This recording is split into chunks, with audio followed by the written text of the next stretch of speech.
Stick with me here, and I'm going to show you why a rotating head ratchet, also known as a swivel head ratchet, are far better in some instances than any other tool that you could grab.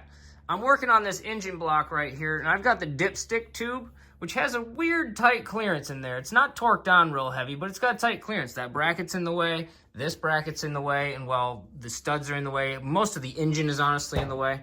With the right ratchet, you can get to that, and I'll show you. Some people would say, well, throw a rotating head one of these on, a ratcheting head, one of those on there. Dude, it doesn't fit. It doesn't fit there. Okay, that's in the way. Some people would say grab an extension and work way out here. I don't tend to like doing that. I've rounded off a lot of fasteners doing that. Here's a long ratchet. Okay, some would say just grab a really long ratchet. The trouble's going to be, you see what I'm hitting? I'm hitting this bracket, and then on my stroke back, I'm going to hit this. I'm going to hit the dipstick again. Okay, and that could bend the dipstick. You see it moving. If you bend that thing, especially on some classic cars, and you crack it, oh man, you're going to be hundreds of dollars into trying to figure out another solution. And you're probably not getting your car back together. So here's a traditional, just normal size 3/8 ratchet. And I'm going to see if I can get on there. Okay, same thing. I'm going to hit that and swing it back. I'm going to hit that. Okay, and your hand's going to hit the dang thing every darn time too. But what about a stubby? Some people would say throw a stubby in there. Dude, seriously, you can't get the torque on a stubby. It's still hitting that. Yes, it won't hit much here, but my hand is going to hit everything that misses, especially if you try to break it free with a stubby. You're never going to do that. So, rotating head, okay? This is a Wera brand, spelled W-E-R-A, and this one has a locking position, which is kind of nice, especially in a weird spot like this. But another option would be, I've got this longer GearWrench one, which I tend to use more often because it's pretty beefy. Doesn't lock into place, which can be helpful in some situations when you need like a whole bunch of swiveling. But in this situation, I'm going to show you how I would do this. So my solution would be two parts. Like, I'm not going to be able to get at that with a rotating head ratchet to break it free. That's going to be kind of tough. But I'm going to break it free with a longer ratchet. That's going the wrong way.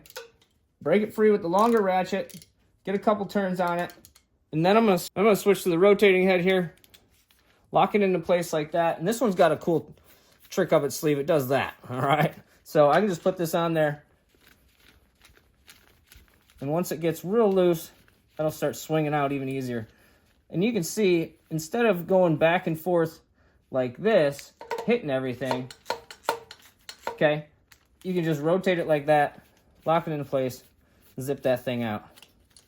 Real handy to have around. So if you're thinking about getting a rotating head ratchet, I really like this one. It doesn't fit into all situations because the head is a little bit larger. But if you see, the GearWrench one's probably just as big. There are other brands out there that make these. I recommend you at least have one of them in your arsenal. 3/8 tends to be the one I use most. 1/4 inch is probably another popular one. Once you get up to 1/2 inch size, I think you're starting to get a little weak in the area here. And if you're breaking something free that's got a 1/2 inch need to it, then you're probably going to want a slightly larger ratchet anyway. So again, these are real handy to have around. Rotate them like that. Zip, zip, zip. And in any situation, you know, you can articulate it like crazy. Reverse, forward, all that. A lot of work I do on cars is with a rotating head ratchet. When it tends to be really stuck, rusty, or big fasteners, obviously I'm going to go with a bigger, heavier duty type ratchet, not a swivel head. These, you know, they hold a lot of the weight right here, and those can be a little bit of a weak point. So I would go with a standard head or a big beefy flex head. Definitely a tool you got to have in the toolbox. If you like what you saw here, check the links in the description. I've got Amazon links to every one of these products shown, so you don't have to go hunting the internet for all these tools.